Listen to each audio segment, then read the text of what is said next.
Hoje quero analisar 3 perguntas. Por que essa guerra entre os Estados Unidos e o Irã começou? Como essa guerra vai terminar? E o que vai acontecer depois que essa guerra acabar? E para responder a essas 3 perguntas, precisamos discutir a natureza e a estrutura da nossa realidade. E a primeira coisa que você precisa entender, que é muito difícil, é que o nosso mundo é uma alucinação. É uma fantasia coletiva, certo? Então, para entender essa ideia, vamos olhar para a alegoria da caverna de Platão. A alegoria da caverna de Platão.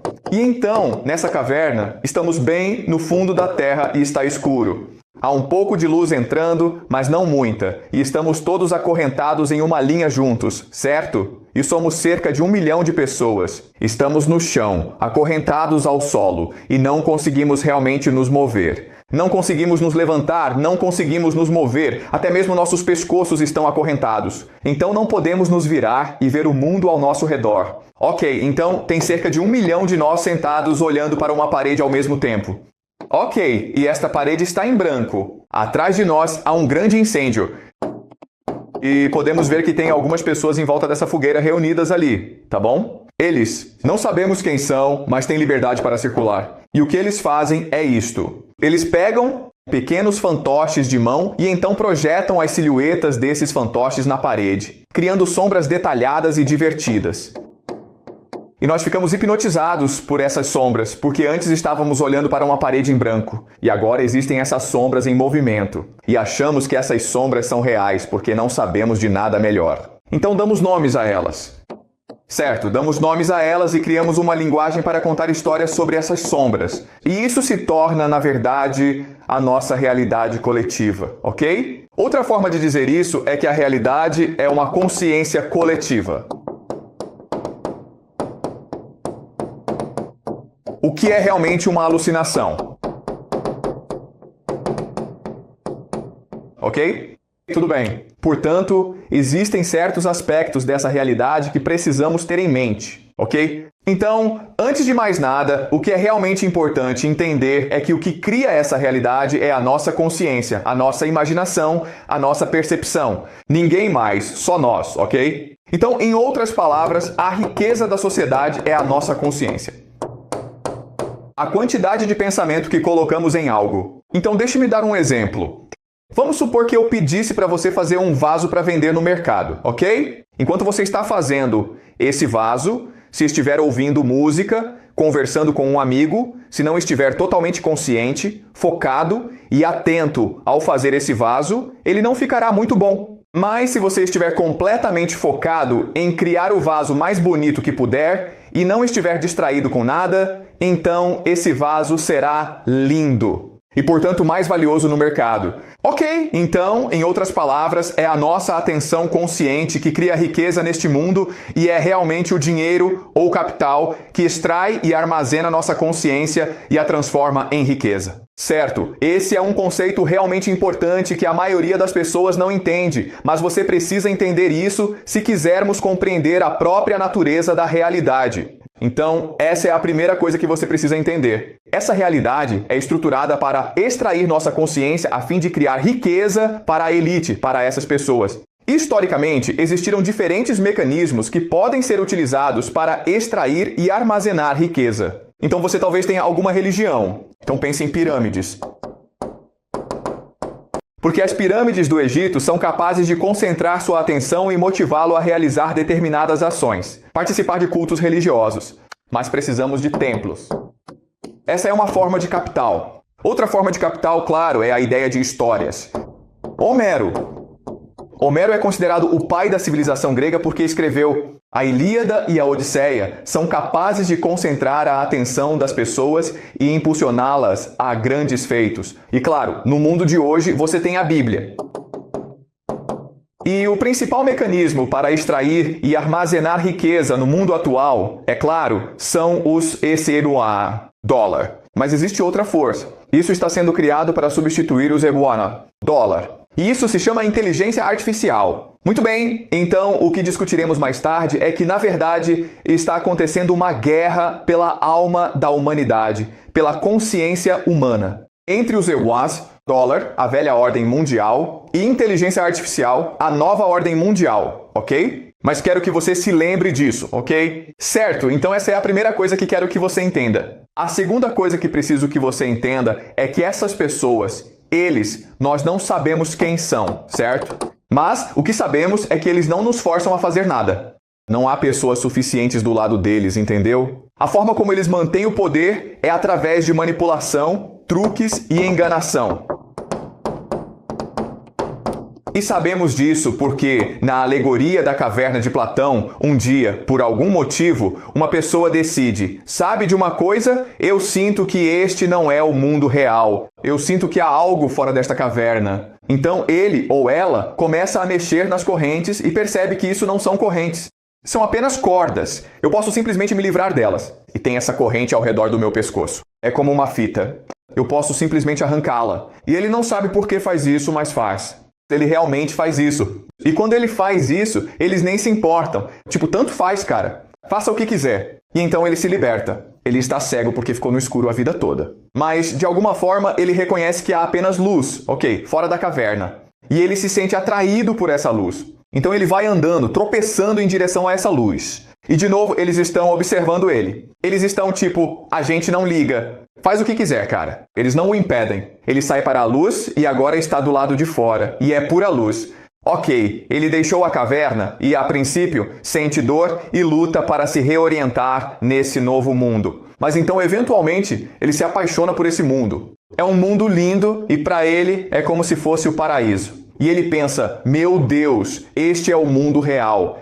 A caverna é um mundo falso que nós mesmos criamos. Deixe-me voltar lá e contar a todos sobre a verdade. E quando ele volta, eles novamente, a elite, não o impedem. Tipo, faz o que quiser, cara. Faz o que quiser, ok? Então, aqueles que estão no poder, você pensa que eles têm um exército, você pensa que eles têm magia e você pensa que eles são maus. Mas, na verdade, todo o poder deles depende da nossa crença no poder deles, certo? Eles mesmos não têm nenhum poder, exceto o de nos manipular. Ok, isso é algo que você precisa entender. A terceira coisa que você precisa entender é que, mesmo sendo um mundo falso, as pessoas não sabem disso. Elas acham que é real. Na verdade, elas acreditam tanto que é real que estão dispostas a morrer por isso. Então, quando esse homem que viu o paraíso, que viu a verdade, que voltou para dizer a todos que essas correntes que vocês têm não são reais, nós podemos nos libertar e escapar para o mundo real. Se ele ousar dizer isso a eles, juntos eles o matarão. Certo, você entende?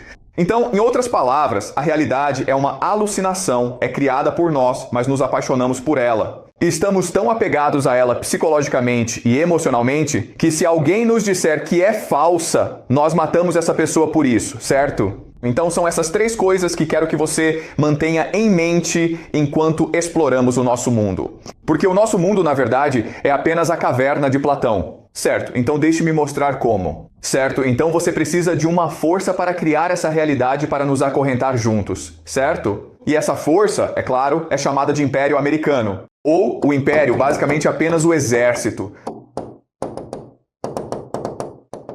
Mas eles mesmos não querem realmente controlar este mundo porque são um exército, certo? Então, o que eles fazem é permitir a criação de uma ordem financeira global, que então constrói o jogo que jogamos, certo? E essas pessoas então constroem a realidade em que vivemos, certo? Então, essa é a ordem financeira global.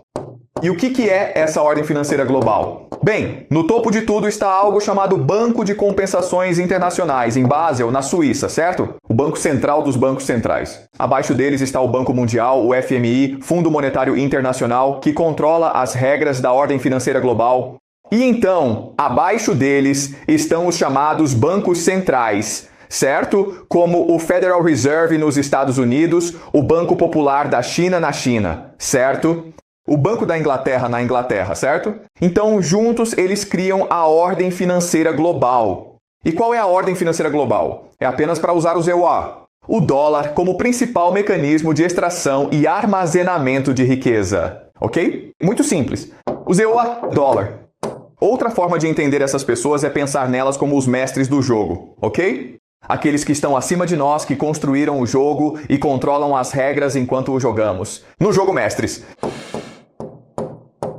Certo, então, uma vez que o jogo foi criado com as regras e incentivos, agora podemos jogar o jogo. E esse jogo se chama economia global, certo? Então, quando a China faz comércio com os Estados Unidos, quando você vai para a Europa de férias, todos estão participando de um jogo criado pela ordem financeira, certo? E o objetivo dessa dessa economia global é fazer com que todos joguem o máximo possível, para que a riqueza possa ser transferida do mundo para os Estados Unidos, as potências constituídas, ok? E eles fazem isso por meio de dois mecanismos. O primeiro é o ZEUA, dólar.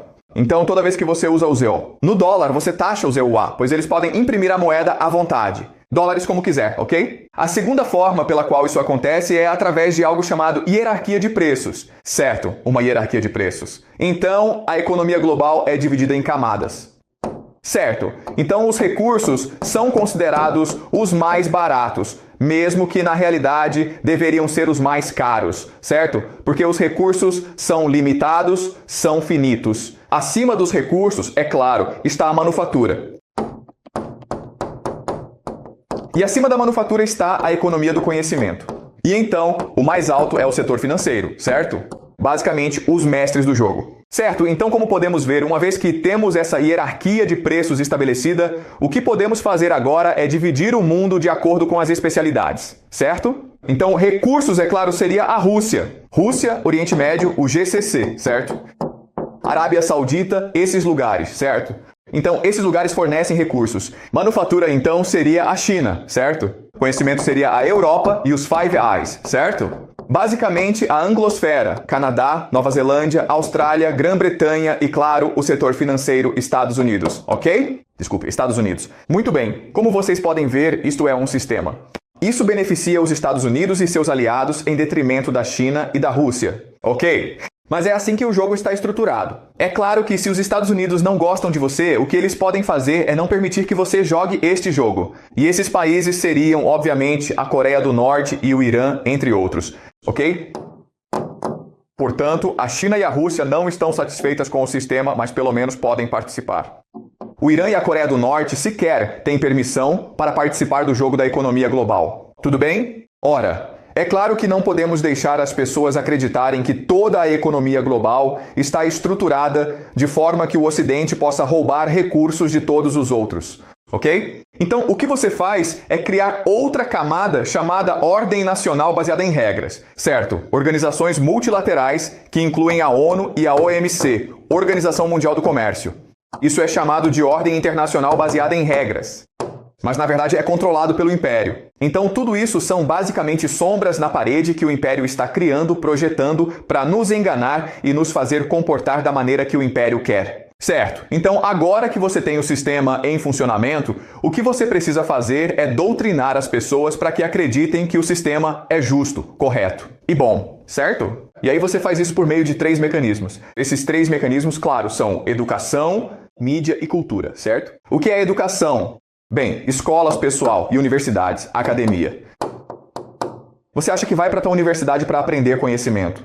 Não, você não vai. Você vai para a universidade para ser doutrinado e acreditar que o sistema não é apenas justo, mas que, na verdade, é o que realmente faz o sistema funcionar. É a ordem nacional baseada em regras, certo? Você nem sequer pensou sobre império. Então, isso é educação. Depois, claro, você tem a mídia, que é CNN, BBC, New York Times. Cada vez que você lê um artigo, acha que está recebendo notícias. Você não está recebendo notícias. Você está sendo doutrinado para acreditar que essa ordem é justa, correta e apropriada, certo? Uma frase que você vai ouvir repetidas vezes é ordem nacional baseada em regras, certo? Mas não é uma ordem natural baseada em regras. É a caverna de Platão. É uma ilusão. E por último, claro, está a cultura, que é Hollywood, programas de televisão, sitcoms, coisas que você absorve todos os dias. Existe alta cultura e existe baixa cultura. Então, esses são 3 mecanismos pelos quais essa ordem é basicamente doutrinada em todos. Assim, você nem percebe que isso é uma ilusão, certo? Você acredita que isso é a própria realidade. E tudo isso serve para criar valores e normas. É simplesmente a forma como você enxerga o mundo, o que permite a criação de uma estrutura legal. Assim, se você quebrar as regras, não é que a elite vai atrás de você. Eles não precisam ir atrás de você porque todo o resto vai.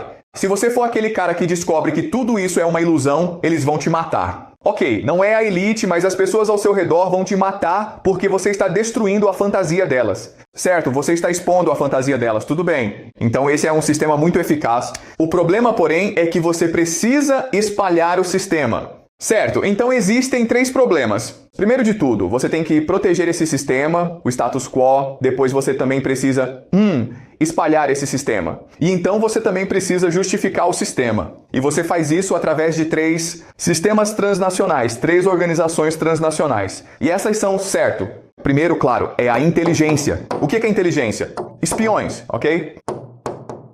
O trabalho deles é infiltrar-se nas elites de outras nações e cooptá-las para dentro do sistema. É esse o trabalho deles, ok? É isso que a inteligência faz. Depois temos o crime. Crime. Juste-se envolve nos empreendimentos mais lucrativos, que incluem, é claro, drogas e tráfico de pessoas. E algo chamado lavagem de dinheiro, ok? E essa é uma forma de incentivar a elite global a trabalhar em conjunto, ok? Então, essas são as 2 primeiras. E então existe mais um mecanismo chamado ciência. Agora, você pensa que a ciência é sobre buscar a verdade. Não, não é. A ciência é fundamentalmente sobre encontrar evidências para justificar e proteger o status quo. É por isso que a ciência é fundamentalmente materialista. Temos que lembrar que esse sistema está tentando criar valores. Esses 3 grandes valores são algo chamado de sociedade aberta. O que é sociedade aberta? É basicamente globalização, multiculturalismo, certo? Diversidade é boa. Por que é boa? Porque é boa. Nós não sabemos, é boa. Ok, você entende. Eles vivem por um motivo, mas é sempre assim. Bem, se você não acredita, significa que você é racista, o que é ruim, certo? Então, sociedade aberta. O segundo é a ideia de privatização, certo? Ou o que chamamos de neoliberalismo ou livre mercado. Significando que os governos são péssimos no que fazem. Portanto, você deve permitir que empreendedores privados controlem tudo. Certo, essa ideia de neoliberalismo. Repito, não há muitas evidências que sustentem isso, mas se você não acredita nisso, significa que você é comunista, entendeu? O que é ruim, aliás. E por último, claro, está o consumismo. Ok? Então, o consumismo é basicamente uma questão de como provar o seu valor na vida. Como você busca propósito e significado na vida? Compre coisas, cara, entendeu? E depois poste no Instagram para que as pessoas possam curtir, sabe? Esse é o valor da vida, cara. Ganhe o máximo de dinheiro possível. Depois compre um iate. Arrume uma namorada super gata. Poste tudo no Instagram e aí você é um herói, certo? Claro, o que a gente não discute é que esse sistema está deixando as pessoas solitárias, miseráveis, deprimidas, suicidas. Mas bem, é porque eles não estão tomando drogas o suficiente, certo? Se você está deprimido, deve aceitar 2 presentes quaisquer, e isso resolverá o problema, certo? Certo! Então, como inteligência, crime e ciência estão acima do Estado-nação, são necessários outros mecanismos para operar essas 3 áreas. Assim, o que permite que o sistema funcione é um conjunto de elites. Ok, e você pode dividi-los em 3 grupos. Primeiro, temos o capital transnacional. Então pense em finanças, capital transnacional. Depois temos as sociedades secretas. E depois você tem as famílias. Ok, então famílias de elite. Tudo bem. E essas 3 organizações são, em si, delimitadas por algo chamado ocultismo. E discutiremos isso mais tarde, ok, o ocultismo. O ocultismo é basicamente conhecimento secreto e oculto, não disponível ao público em geral. Ele provém de 3 fontes. Bem, de outros lugares também, mas vamos focar em 3 lugares, certo? Filosofia hermética, a Bíblia e a Cabala, certo? Vamos discutir isso mais adiante. Não se preocupe muito com o ocultismo agora. Depois eu vou te mostrar o que é o ocultismo. Mas é assim que o sistema funciona. Certo? Então há algumas perguntas sobre isso. A primeira pergunta é: ok, se isso é verdade, por que esse sistema é separado deste sistema, certo? Por que não simplesmente dizer que o ocultismo é a base de tudo? E então você tem a elite e depois você tem ciência, inteligência, crime e então você tem o império. E o motivo é o seguinte, isso é realmente importante para vocês entenderem. Este é o parasita. Este é o parasita. Na verdade, ele não cria nada, tudo o que faz é sugar valor, extrair valor. E este é o hospedeiro. Então, na verdade, esses são dois sistemas separados. Este é o hospedeiro e este é o parasita. Então, sua próxima pergunta seria, ok, vamos apenas assumir que isso é verdade. Que evidências existem de que isso realmente funciona? Porque deveriam existir pessoas que operam esse sistema, certo? Bem, vou dar alguns nomes para vocês, ok? Tudo bem? Então, se for verdade que esse sistema funciona assim, deveriam existir indivíduos que operam esse sistema, certo? Bem, vou te dar alguns nomes. Vou te dar dois nomes. Jeffrey Epstein e Jared Kushner. Ok? E explicarei quem são eles ao longo do caminho. E essas famílias? Havila Rothschild, uma sociedade realmente séria, conhecida como Chabad Lubavitch. Tudo bem.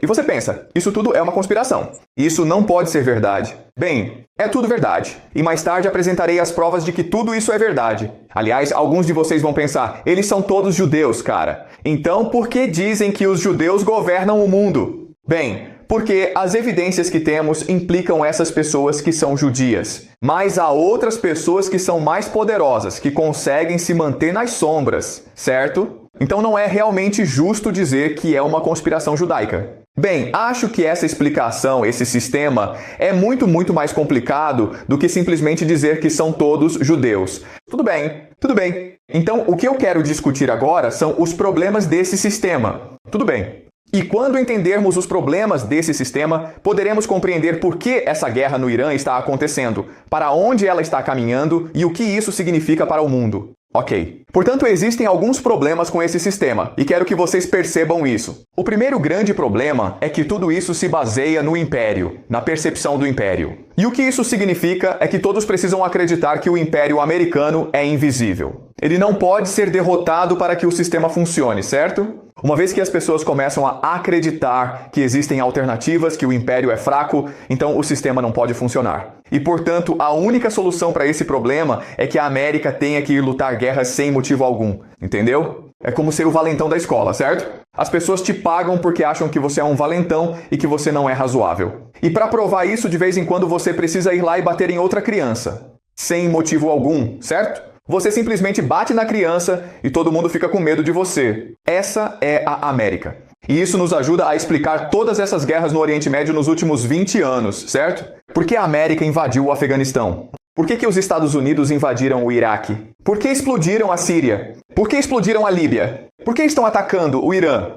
Para provar ao mundo que ainda sou o maior e mais temido valentão do bairro, então é melhor você me obedecer ou eu vou te dar uma surra, entendeu? Tudo bem.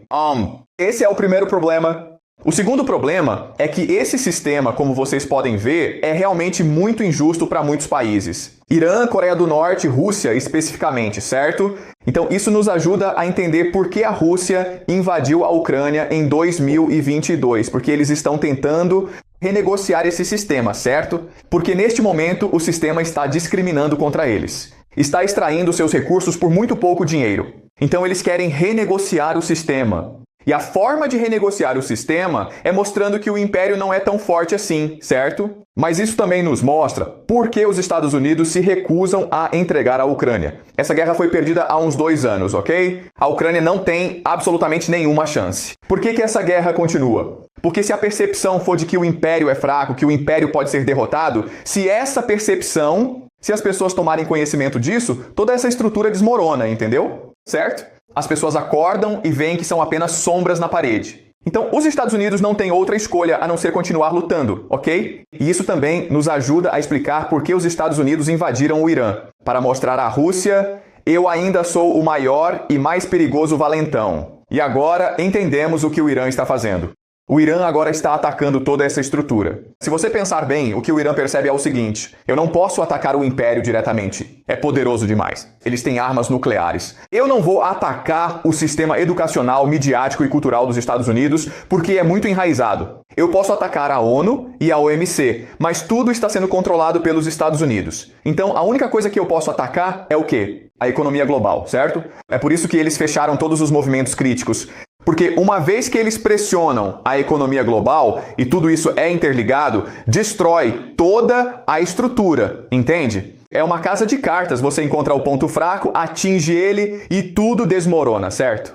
E é por isso que o Irã está fazendo o que está fazendo. E o que isso também nos mostra é o seguinte: não pode haver cessar-fogo, não pode haver trégua, não pode haver paz, porque tanto o Império Americano quanto o Irã estão lutando pela própria natureza e realidade social. Tudo bem? E a terceira coisa que quero que vocês saibam é esta. Lembre-se, na alegoria da caverna de Platão, eles realmente não precisam fazer nada porque os próprios prisioneiros querem proteger o sistema. Bem, isso também é verdade. Onde? Se você está na educação, na mídia e na cultura e está no topo, você não está no poder, mas se beneficia do sistema. E, portanto, você insiste em proteger o sistema a todo custo. E essas pessoas, é claro, são chamadas de boomers, certo?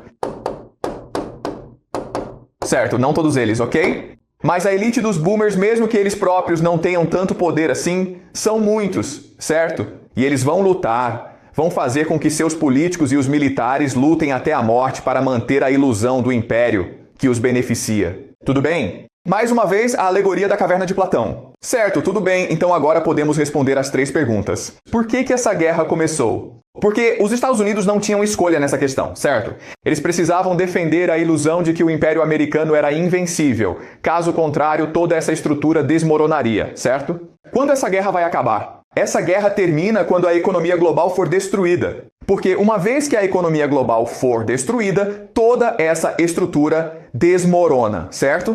E o que vai acontecer depois dessa guerra? Bem, um novo mundo vai surgir, onde haverá diferentes esferas de influência. Certo, mas vamos discutir isso mais tarde. Mas primeiro eu apresentei para vocês a grande estrutura do que está acontecendo. Tudo bem, certo? Então agora o que eu quero fazer é aprofundar mais na estrutura desse mundo, certo? Isso? O que eu quero mostrar para vocês é que Jeff Epstein é um dos operadores do sistema. Ele trabalha para os Rothschild, assim como para sociedades secretas e para a capital central, e está inserido nos mundos da ciência, do crime e da inteligência. Ok. E, novamente, a evidência é algo chamado arquivos Epstein, certo? Então, vamos dar uma olhada nos arquivos Epstein. Ok, então este é Jeff Epstein e este é Donald Trump. Muito bem, Jeff Epstein morreu em 2019, em uma cela de uma prisão federal de segurança máxima. E ele estava aguardando o seu julgamento sob graves acusações de muitos crimes, e o FBI conduziu uma investigação sobre ele. E recentemente, os Estados Unidos, através do Departamento de Justiça, o DOJ, publicaram em seu site cerca de 3 milhões de documentos relacionados à investigação sobre Epstein. E muitos desses documentos são e-mails. E o que você descobre é que ele conhece todas as pessoas poderosas do mundo.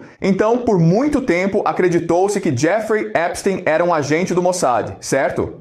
E o trabalho dele era atrair americanos poderosos, como Bill Gates, Bill Clinton, para sua ilha chamada Ilha Epstein, onde ele os filmava participando de atividades comprometedoras e depois os chantageava. Certo, e por muito tempo, esse era o papel que as pessoas entendiam que Jeffrey Epstein desempenhava. Mas então, quando você olha os e-mails, percebe que, na verdade, isso era o que ele fazia por diversão. Na verdade, ele ganhou a maior parte do seu dinheiro com tráfico de armas e lavagem de dinheiro. Além disso, Bill Gates não ia à ilha Epstein para dar dinheiro a Jeff Epstein. Jeff Epstein, ele foi pedir dinheiro. Pense sobre isso, certo? Bill Gates, que já foi o homem mais rico do mundo, estava implorando dinheiro para Jeff Epstein. Pense nisso, certo? Ok, então vamos olhar para quem ele é. Certo, este é Peter Thiel. Peter Thiel, como vocês sabem, é um dos homens mais ricos dos Estados Unidos. E Peter Thiel e Jeffrey Epstein estão marcando um horário para se encontrarem.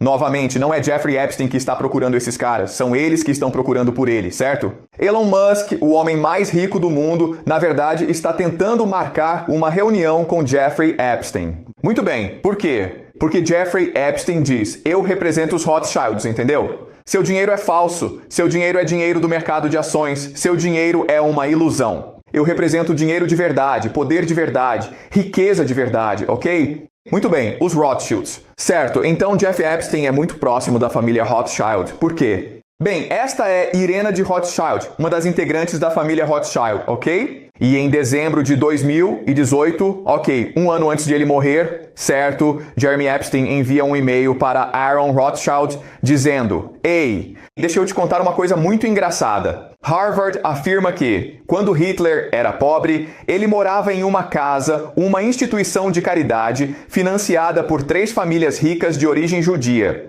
E quem são essas 3 famílias ricas? Eles são os Rothschild, certo? Depois, aos Epsteins e os Gutmans. Assim, essas 3 famílias, Rothschild, Epstein e Gutman, têm uma relação que remonta a séculos. Tudo bem? Portanto, Epstein é membro de uma das famílias mais poderosas do mundo. Tudo bem? Pois bem, tanto a Arrhenius quanto os Rothschilds nos dão essa resposta.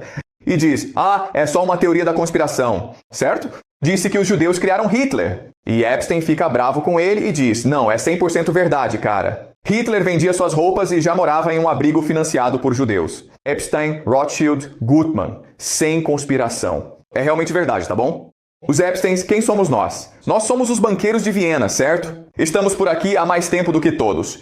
Vocês, Rothschilds, acham que são poderosos? Bem, nós também somos poderosos, tá bom? Certo, vamos continuar. Certo, então o FBI está conduzindo uma investigação sobre Jeffrey Epstein e eles criam um dossiê sobre ele. E há uma fonte humana confidencial, basicamente um espião, que eles recrutam para contar quem é Jeffrey Epstein e qual é a sua rede. E o FBI fica meio impressionado com o que descobre, certo? Então, Amber, você poderia me ajudar a ler, por favor? Certo, tudo bem. Muito bem, então quero que você comece do início e é um pouco difícil de ler, mas tente o seu melhor. Ok. Jeffrey Epstein foi representado legalmente por Alan Dershowitz. Alan Dershowitz, tudo bem? Alan Dershowitz é professor em Harvard. Ele é um dos homens mais poderosos da América, entendeu? Alan Dershowitz. Continue. CHS se lembrou de Dershowitz até Alex. O senhor Acosta... Nós, procurador do Distrito Sul da Flórida na época, que Epstein pertencia tanto aos SPL quanto aos Estados Unidos, e serviços de inteligência aliados. Certo, então, em 2008, Epstein foi preso na Flórida por comportamento inadequado, ok? E Alan Edwards entra e diz, ei, vocês não podem prender esse cara porque ele trabalha para a inteligência. Na verdade, a verdade é que a inteligência trabalha a seu favor, entendeu? Continue. CHS compartilhou gravações telefônicas entre Dershowitz e Epstein, durante as quais ele fez anotações. Após essas ligações, o Mossad então ligava para Dershowitz para um relatório pós-contato. Epstein era próximo do ex-primeiro-ministro de Israel, Ehud Barak, e foi treinado como espião sob sua tutela. Barak acreditava que Netanyahu era um criminoso. Arábia Saudita, Israel e Emirados Árabes Unidos. Os Emirados Árabes Unidos são aliados contra o Catar, a Turquia, o Irã e a Síria. Ok, isso não está certo. Certo, então aqui diz que Epstein trabalhava para o Mossad. Isso não é verdade, ok? Muito bem, então você analisa a vida de Epstein. Na verdade, ele começou sua carreira em Dalton. Dalton é uma das escolas de elite mais prestigiadas da América. É aí que estão todas as crianças mais poderosas, ricas e centradas na família, ok? Ele foi contratado como professor. Depois, ele foi trabalhar na Bear Stearns, que é uma empresa financeira. E lá ele aprendeu sobre finanças. Mas então ele foi trabalhar para Doug Lees. Quem é Doug Lees? Doug Lees é um traficante de armas envolvido no caso Irã-Contras. Então ele é um dos maiores traficantes de armas do mundo. E então ele começou a trabalhar para Barak, que é o ex-primeiro-ministro de Israel. Certo, então você está todo mundo está ok, bem, é porque ele é ruim em tudo e por isso ele era transferido de um lugar para outro, certo?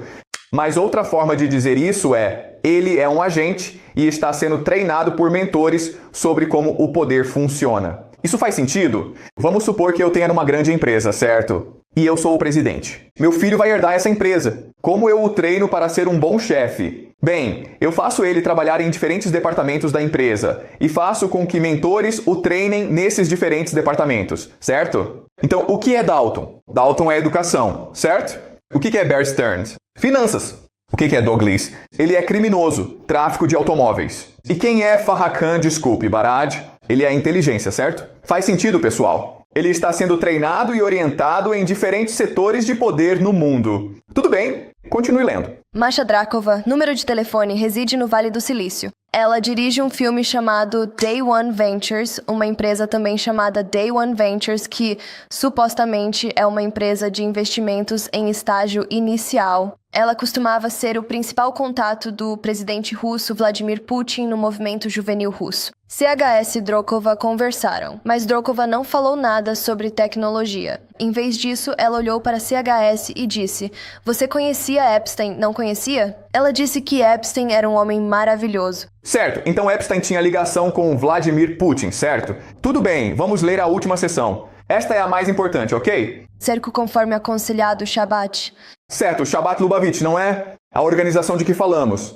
Sim, continue. O Shabbat está fazendo tudo o que pode para cooptar a presidência de Trump. Shabbat é basicamente o judaísmo sancionado pelo Estado. É usado por Putin para monitorar todos os oligarcas judeu-russos. No dia em que Trump foi eleito presidente, Ivanka Trump e Jared... Jared. Não disse Kushner, mas prossiga. Nós estávamos visitando o túmulo do antigo rabino, no cemitério. Schneerson. Então, lembrem-se, na aula passada eu mostrei a vocês um vídeo de Netanyahu se aproximando de um rabino chamado Rabino Schneerson e dizendo: "Você me daria sua bênção?" E Schneerson diz: "Sim, eu irei. E por favor, apressem-se e façam o Messias vir." Então está tudo interligado, ok? Netanyahu, Schneerson, a família Trump, Putin. Está tudo interligado por meio de Shabbat Lubavitch e Jeffrey Epstein, ok? Continue. Quem? Ele era o rabino mais poderoso da rede Shabbat. Jared não revelou sua participação em Kadri. Devido aos seus laços com o Estado russo, NFI, a CHS acreditava que isso era, e é, a verdadeira história da conivência russa. Kushner movimentou muito dinheiro de investimentos russos. O FBI deveria investigar as instituições de caridade da família Kushner para encontrar evidências de corrupção e lavagem de dinheiro. Chabot rotineiramente usa instituições de caridade para lavar dinheiro. Certo, então é isso, pessoal, ok? É isso. O FBI fez uma investigação. O que eles descobriram é que Jeffrey Epstein e Jared Kushner fazem parte dessa rede transnacional que consegue cooptar. Diferentes nações, como a Rússia e o ZO, estão todas conectadas à organização transnacional Shabbat Lubavitch, liderada pelo líder Rabino Schneerson. Tudo isso faz parte de uma grande rede. Tudo bem? E vamos analisar isso. Certo, isto é um relatório secreto do governo. O que aconteceu foi que, quando os americanos entraram no Afeganistão, os britânicos também entraram. E o príncipe Andrew, irmão do rei, pediu ao governo britânico que investigasse oportunidades de investimento no Afeganistão. Então, este é o governo britânico. Portanto, tudo o que eles relatarem terá que ser confidencial. É basicamente segredo de Estado. E este relatório indica ao príncipe Andrew qual o melhor lugar para investir no Afeganistão. E o que faz o príncipe Andrew? Ele envia o e-mail diretamente para Jeffrey Epstein, ok? Você acha que esses caras trabalham para o governo, príncipe Andrew? Não. Eles trabalham para Jeffrey Epstein, que trabalha para os Rothschild. Tudo bem? Tudo bem. Isto é a Líbia. Tudo bem. Então, em fevereiro de 2011, ok? Isto é julho de 2011, os Estados Unidos começam a bombardear a Líbia. E parece que Gaddafi vai cair. E Jeffrey Epstein e seus amigos já estão discutindo como ganhar dinheiro com isso. Porque eles sabem que a Líbia tem muitos ativos congelados em bancos americanos. Assim que um novo governo assumir o poder, esse novo governo vai querer o dinheiro de volta. E Jeffrey Epstein e seus amigos pensaram: vamos fazer isso para eles e receber uma comissão. Você sabe ler? Entendido. Lembre-se que já existem 80 bilhões de dólares americanos em fundos e ativos congelados internacionalmente, dos quais 32 bilhões e 400 milhões de dólares americanos estão nos Estados Unidos. E estima-se que o número real esteja entre 3 a 4 vezes esse valor em ativos soberanos roubados e desviados. Então, se conseguirmos identificar e recuperar de 5% a 10% desse dinheiro e receber de 10% a 25% como compensação, estamos falando de bilhões de dólares. Mas o verdadeiro prêmio é se conseguirmos nos tornar os caras de confiança deles. Porque eles planejam gastar pelo menos 100 bilhões de dólares no próximo ano para reconstruir o país e impulsionar a economia. Além disso, lembrem-se, a Líbia é um país rico, já que sua população é 2 milhões menor do que a da cidade de Nova York. E possui a 9ª maior reserva de petróleo bruto e gás natural do planeta, e uma taxa de alfabetização de quase 80%. Vocês entendem o que está acontecendo, certo? Esses são parasitas. Eles analisam a geopolítica e pensam: como podemos tirar proveito dos eventos geopolíticos para maximizar nossos lucros? Tudo bem? E você pensa: ok, bom, Jeffrey Epstein se foi. Desculpe, tudo bem, sem problemas. Outro assunto que gostaria de discutir com vocês é o Bitcoin, ok? Isso está no artigo do Guardian, um artigo do Guardian que mostra que Jeffrey Epstein estava ajudando a financiar o desenvolvimento do Bitcoin. Tudo bem? Mas não só isso, quero mostrar esta foto para vocês. Isso aconteceu em 2004, em Harvard, certo? Este é Larry Summers, que era o presidente da Universidade de Harvard.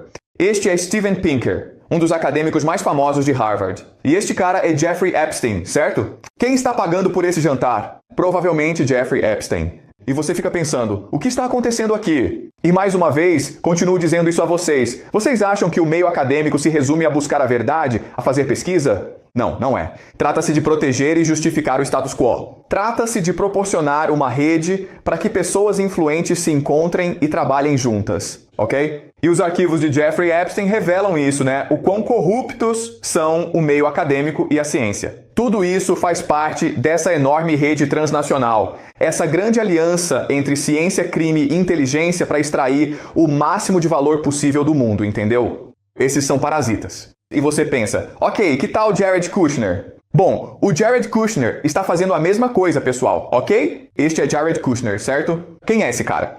Vladimir Putin. O que eles estão fazendo? Eles estão discutindo a paz na Ucrânia. Porque o que Jared Kushner está dizendo para o Putin é, escute, eu posso negociar. Ok, estou especulando, certo? Eu não sei, tá bom? Mas eu imagino, ele é um incorporador imobiliário, então ele está dizendo para o Putin, olha, depois que esse tratado de paz acontecer entre Ucrânia e Rússia, a Ucrânia vai precisar ser reconstruída. Então você deveria dar oportunidades para... Você sabe, certo? Ok, então isso é a Rússia. Aí você vai para o Irã. Aqui estão Jared Kushner, Steve Woodcock e o ministro das Relações Exteriores de Omã. E antes do ataque contra o Irã acontecer, houve essas negociações de paz entre os iranianos. E Jared Kushner e Steve Woodcock, que representam os americanos. Então esse cara, Steve Woodcock, durante as negociações, foi à TV e disse que os iranianos estão tentando criar Eles estão tentando enriquecer urânio em nível de armamento o mais rápido possível, certo? Então, o que Steve Woodcock está fazendo é sabotar as negociações de paz. Esses caras estão negociando com os iranianos não para criar um tratado de paz, mas para criar uma justificativa para a guerra, certo? E também este é Jerry Kushner, desculpa. Droga, tudo bem. Este é Jerry Kushner, este é Steve Witkoff e este é Benjamin Netanyahu. O que eles estão fazendo? Estão discutindo a paz em Gaza. Por quê? Porque depois que a paz for conquistada em Gaza, Steve Witkoff e Jerry Kushner vão liderar uma equipe imobiliária para desenvolver Gaza e transformá-la nessas vilas de luxo, pessoal. Ok? É assim que o mundo funciona. Tudo bem? Mas, novamente, tem um problema com esse sistema, entendeu? Então, ok, bem, é assim que o mundo funciona. Agora, a pergunta então é, ok, se é assim que o mundo funciona, e Jerry Epstein, Jerry Kushner e outros são o verdadeiro poder no mundo, e eles representam a elite, como sabemos disso? Por que os arquivos de Epstein estão disponíveis no site do governo, certo? Por que é que você pode entrar no Departamento de Justiça e ver todas essas coisas? Bem, porque há um problema com esse sistema. E é o seguinte, esse sistema é um parasita, certo? Então eles estão extraindo valor do Estado-nação. Assim, outros membros da elite se perguntam, por que eles podem ser os parasitas, mas nós não, certo? O que está acontecendo é uma guerra civil entre a elite, essas pessoas, e a contra-elite, pessoas que querem tomar o lugar e se tornar os parasitas. Ok, e é por isso que estamos vendo esse conflito emergir agora nos Estados Unidos. Certo, alguma pergunta pessoal? Alguma dúvida? Tudo bem, então vamos discutir esse conflito civil, essa guerra civil, na próxima aula.